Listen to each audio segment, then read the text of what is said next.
This kid's gonna be the best kid in the world. This kid's gonna be somebody better than anybody ever knew. I have wrestled with an alligator. I done tussled with a whale. I done handcuffed lightning, throw thunder in jail. Our deepest fear is not that we are inadequate. Our deepest fear is that we are powerful beyond measure. Hi, Husker Nation. I'm James Anderson, and my major is hospitality management and tourism. And I'm determined to be a basketball player for the University of Nebraska. So tell me a little bit more about why you're so determined to play for UNL. I want to be the best. Since high school, I want to be the best. Simple as that. That's why I play the game. To be the best, you have to win. And that's what drives me. And he's the best player in the game. Find out it's just that how simple. UNL as a whole, they represent themselves and who they send out to represent UNL. It tells a lot about, they care about the students. And since 8th grade, I loved basketball, and it just became a passionate sport for me. And once a friend from across the street showed me basketball, I fell in love with it, and from there, I started learning at a community center, which is known as a Vincent Center. It's a community center. And starting out, I wasn't as talented as the other kids were, but I tried in my efforts. But the thing is, as I kept going on, and from there, going to high school, learn about different colleges, and learn about UNL, which was a big college in Nebraska that someday I want to play for UNL. And so, since it was a big college in Nebraska, and what the representatives that sent to my school talked about how well Nebraska is, that's when I felt for the desire to. Okay. One of the things that I've picked up from just talking to you is that you're very determined with your training process. Do you want to tell me a little bit more about what your training process has been like? My training process has been a long ride. It's been tough. I started since April, finals week, and I set a goal where I can't just train for 3 weeks and then I just stop after that. Right. This training has to keep on going on if I'm going to be this player that, in my mind, that I can be. But first, I had to start with the academics, because I did have a little struggle, and I had to, build a team of, staff and different steps to go through and meet those requirements and how can I get better. Through that, I learned, responsibility, better decision making, and then it also played out through my decision making when, balancing between my job at the campus rec and then also my internship that I had at the Selic dining hall. So it was kind of a struggle because I was like on my feet, like 30 hours a week or more. And then having the academics on top of that and studying. Exactly. And then my training, it means, like, for example, after I did my pre-training from April to May, I started a process in June, which was 30 days of training, no days off. And it was very hectic. Some days my body was just gone, but What were some of the exercises that you would do in a typical week? Some of the exercises I did was, my main focus was just getting athletic first. And because I would run, outside, the campus, Georgia campus, squats, how to get strong, and, I would do the bench, different things like that, weightlifting. And then once I gained the strength and, some endurance, I went into the agilities in the football field at the campus rec, which is called the Cook Pavilion. Yeah. Different agility. And then also, I started doing the cone drills and those things that would challenge my footwork and, make me a better So a lot of agility, strength training type things. What about on the court? What would you do for training on the court? One thing, my focus was on the court was my dribbling, being able to get a shot off, because you know a lot of times I played scary, or I wasn't like quick enough or explosive enough to get a shot off or get a layup or to attempt anything to get down the court. So that's one thing, was having ball control. Once I had ball control, I knew from there I can my offense will fall in place. And then as far as defense, my number thing on defense was contesting the shot, because I can chase the defender down, but on a contested shot I might seem too relaxed. So that's one thing in mind, is like I have to make the defender, you know, drop the ball, you know, steal it, you know, or block the shot, you know. So it sounds like you've been training pretty hard. Have there been any obstacles that have presented themselves along the way? Yes, there's a lot of them, but you know, like I remember one Sunday I was training in the Cook Pavilion, and my phone rang, and then you know my girlfriend, she called. She said she wasn't feeling well, she was sick. So I only got like 15 to 20 minutes of training at the time. I stopped at the moment, you know, took care of her, you know, make sure she was all right for like an hour. Then I had to go to work around like 6 o'clock. So while I was there, I was able to get her well and make sure she was all right. And then, you know, got in there around 4:30 or 5, worked out for about an hour before. So you even went back afterwards, after all that? Yes, because I was determined that this has to get done, you know.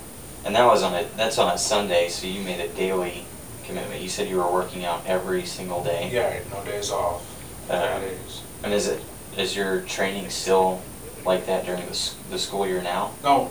Once during this school year, I slowed down, and I don't know if it's considered slowing down, because I'm still being told I'm doing too much. Yeah. Because like I was working out 4 days a week, but sometimes those 4 days a week are 3 days of workout in one day. You know. Right. It would be getting up in the morning before work, you know, getting a workout in, then afternoon, then late at night, you know. So, yeah, and you work on top of that, and you have your schoolwork, which it sounds like you've made a really big commitment to that too. So, trying to figure out how to balance all the. So we talked about some of the challenges that you faced over the training process, but what about some of the sacrifices that you've made? Sacrifices. In my mind, I had to make am I going to be rather a fan or a basketball player? And I made up my mind that I'm going to be a basketball player. So, you know, like I usually worked out in my Lakers gear or certain things like that.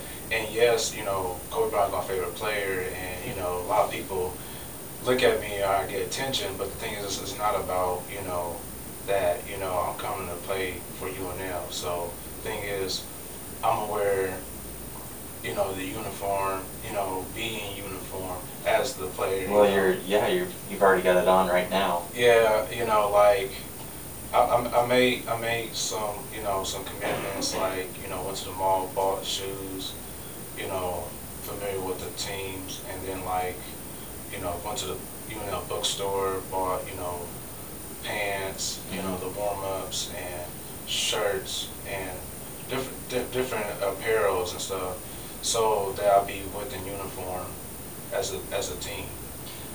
You started to mention something similar to this, but what about sacrifices in your personal life when your training starts to cut into your academics or your time with your family or your girlfriend? Where are you going? No, you just took a break. Get back over there. No. You can't keep taking breaks like that. Go back over there. Go back over there. You have to keep going. Well, at least this is the last set. Come on, keep going. Just push it. Come on, James. I know you can do it, babe.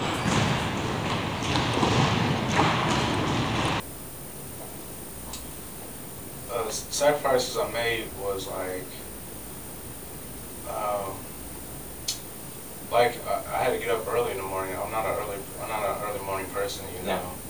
Yeah. And then like, you know, I had to work more because like certain things like I can't afford it, you know, just rack off regular pay, so I have to work extra hours on top of already paying, you know, my summer bill out of pocket. Yeah. And because I didn't have financial aid, so. Wow. So, and then other things, other sacrifices, you know, I made, you know. Well, even right now, you just told me that your girlfriend's, you know, on your back trying to see, you know, when are you going to be home, when are we going to do these things, but you've already made a commitment to going through with this, and I would say that this is a part of your training too, trying to show that you're making such a big commitment to this, that you're putting this above other things. Yeah, and then one thing is too, is like, you know, going back to sacrifices, you know, on the journey here, you know, I knew I wanted to play, you know, back to, you know, prior to the road to getting here when I was in Omaha, right before I transferred. You know, there was certain financial situations in the home. You know, my mom, she didn't have, you know, finances to, you know, pay everything, and I helped her out. And then there was a time where, you know, she was like, you know, the rent's due, you know, and she didn't have the money for the rent, and, you know, certain occasions, and like, it got to the point where I didn't have the money in my pocket, and it's like, in my mind, I'm thinking like, I'm going to UNL. No matter what it takes. And I had a nice sports car, and it had the rims on it and the speakers in the back, but that didn't matter to me at the time. My future mattered to me, so I gave the car up, I sold it, and paid for 2 months of rent. Then just a month after that, she got a job where she's still working there today, and things worked out where, you know, I was able to help her out, and then also be a role model to my brother, you know. And one thing is, during that time, preparing myself for to come to UNL, and also training at that time too, where I was training at the 24 Hour Fitness, I wanted to impress my mother and my brother, you know, because those were ones I seen when I came home, you know. Right. And then now here, you know, I see my girlfriend, you know, occasionally, and, you know, like I want to impress her, you know. Yeah. You know, because like when there's two motivations, you know, I have. One's the internal, what's inside me, you know, where it's spiritual, or who the person I am, and it's the external, and, you know, there's people that, you know, that's close to me, that outside, that motivates me. Well, James, one of the things that I think I've been most impressed with, just in the little that I've known you, I got to know you because I would always see you in the career services office. You were always one of those people that you would go the extra mile, and that's off the court. This is just for you personally, but you made such a big commitment to not only coming to UNL for the basketball reasons necessarily, but you wanted a quality education. You wanted to improve your life circumstances, you know, so that's what puts you in the career services office, trying to find internships that would lead to, you know, networks that would lead to future careers for you. And to be honest, I haven't really seen too many students that have put forth that sort of hard work, determination, and commitment. So, do you want to speak on that a little bit more too? Yes, when I was younger, you know, I was pushed to be, you know, outside of my peers. You know, a lot of times I worked closely in the community with, you know, what elders, you know, whether it's in the church, or working on a project, you know, or a building project, in the classroom, Like, I worked with the teachers a lot when I was in DECA, you know, and business things. So a lot of my decision making was based off of adults and what the decision they made off of by experience. So by setting that foundation from where I came from, when I came here, you know, like I had my own idea of how I wanted to, you know, do things, but I realized it's not working. So what I did was I go back to my training from where I got back home, and you know, I asked questions. Like, I was referred by Shannon Rowan about going to the career services, and then that right there leads an example of, you know, you ask questions, you seek for advice, and from there, that same tool, I took that, and along with this training, I went to different athletes, you know, asked them, like, what should I do? What should I look for? You know, what should I improve on? So you talked a little bit about motivation and your motivation. Tell me a little bit more about that, especially since you've had to make so much of a commitment, so many sacrifices to achieving this goal. What keeps you going? What keeps me going? What keeps me going is the things I went through. You know, like I look at, you know, I look at my career when I was at Benson. You know, my basketball career. It seemed like a failure because, you know, I mean, you look at it, you know, every time, you know, I tried to do something, be shut down, you know, didn't get the clock, you know, like each season, my season high was 2 points, you know, but, you know, my last season, my sophomore season there, even though I only scored 2 points that season, what sticks in my mind when I go back to it is it meant something to me, because, like, it was a game where we was playing against Boys Town, and it was like 64 to 40. And I was sitting on the bench for the whole game. It was like 2 minutes left. The coach told me to get in. You know, I got in, and like soon as I got the ball, I passed it. Then my other teammates didn't know what to do with the ball. You know, then I called back for the ball. I just did a crossover. You know, dropped to the elbow and did you know, a fadeaway shot, and, you know, knocked down the inside two-pointer. And then all I remember was, after that shot, was one of my classmates, Terrell Davis, yelling, "Kobe," you know, and it made me smile. It made me feel good inside, you know.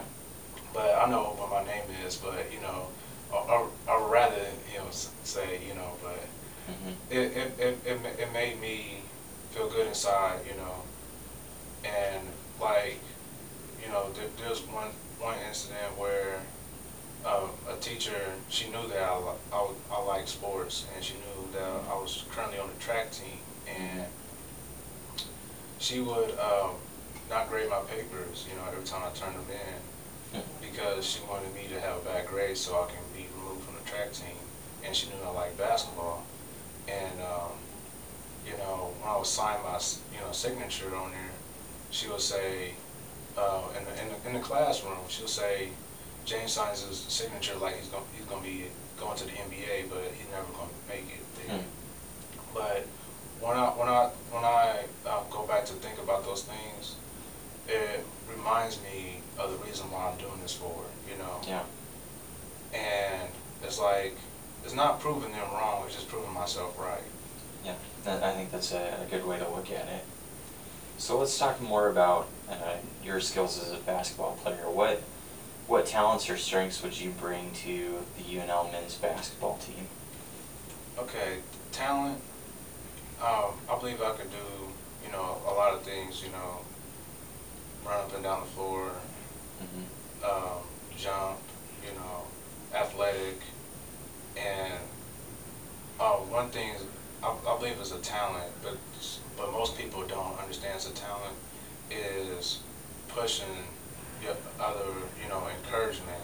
That has to be a talent, because you have to be talented to work with your, teammates and push them along the way, bring them up, Yeah. and also coach them too as well, and also receive advice they're giving to you. So I believe that's a talent as well. Well, I think that would, you're talking about your hard work and dedication that you've applied to your academics, your personal life, and your training that would lead into what you would offer the basketball team. So, what about some areas of your game that you've worked on to make better?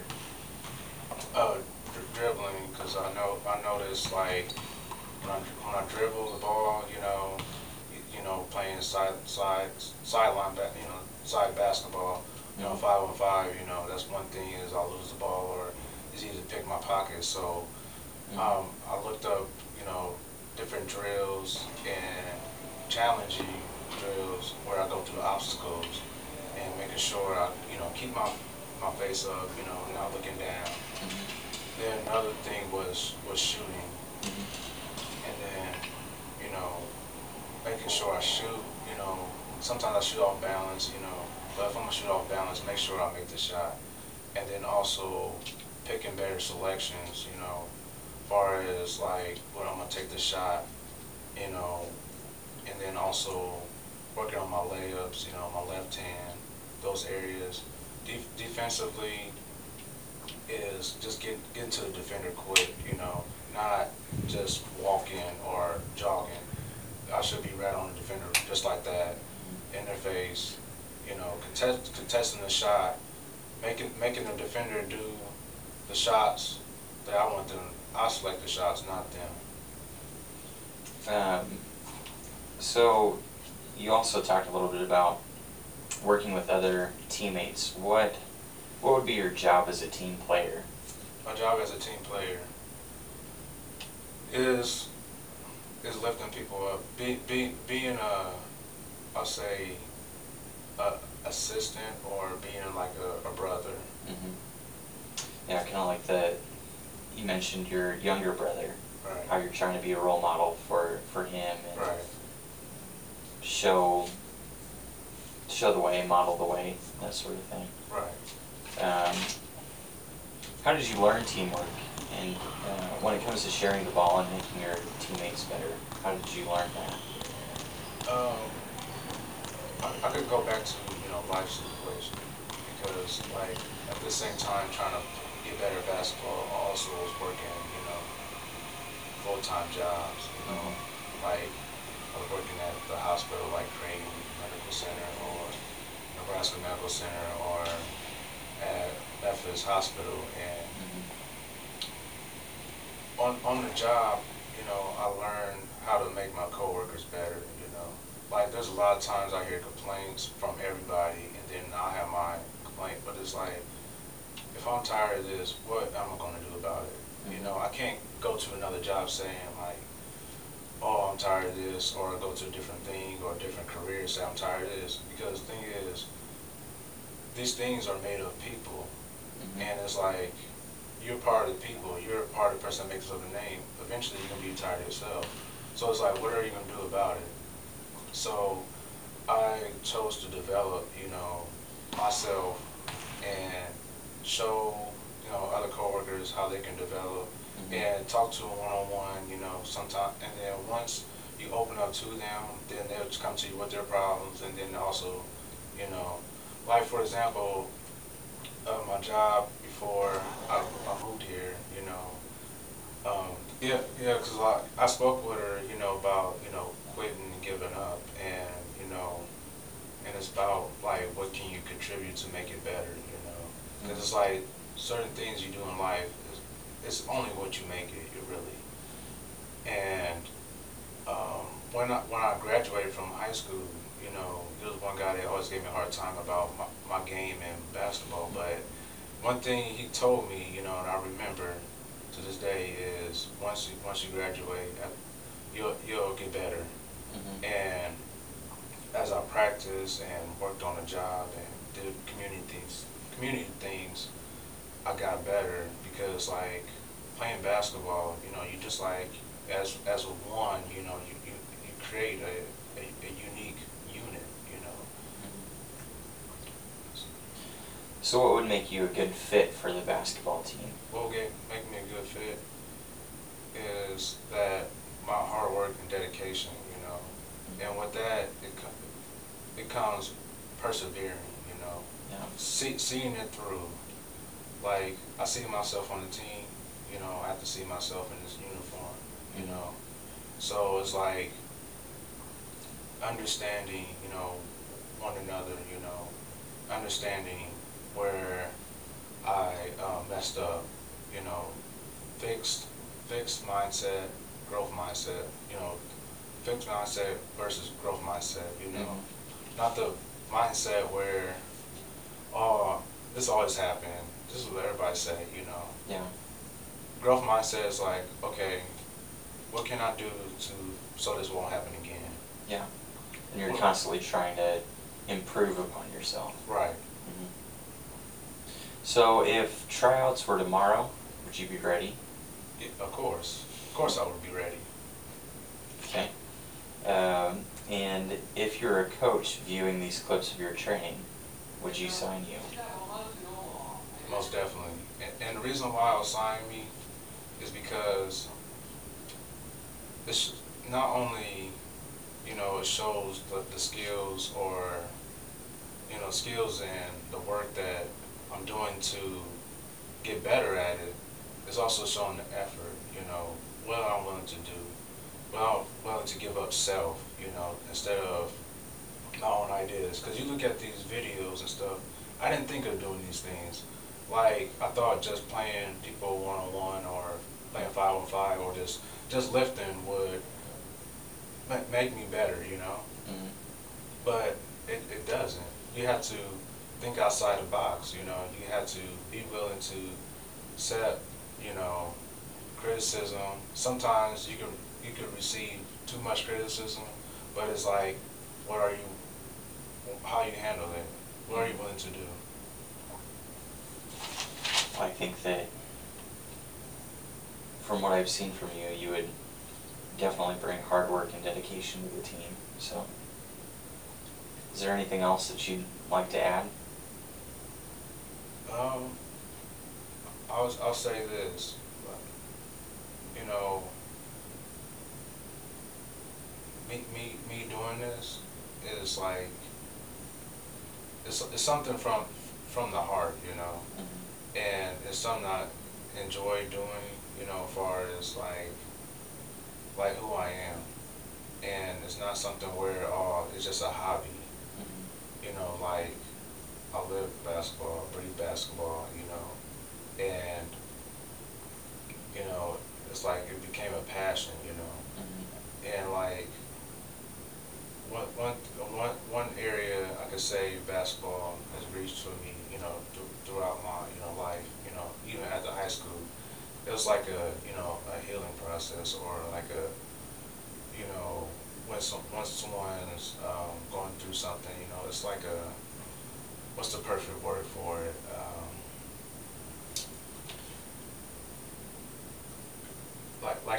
Like a rehab or something, because like, you know, like when I was in Omaha, you know, at night, or I was frustrated or something, I'll just go to the gym and shoot baskets, you know, shoot my way out of frustration, you know, and, you know, here I do it, and then sometimes I'm frustrated, you know, about things, and I just go work out, just drop everything, just go work out, you know. Well, I think that's pretty good. All right.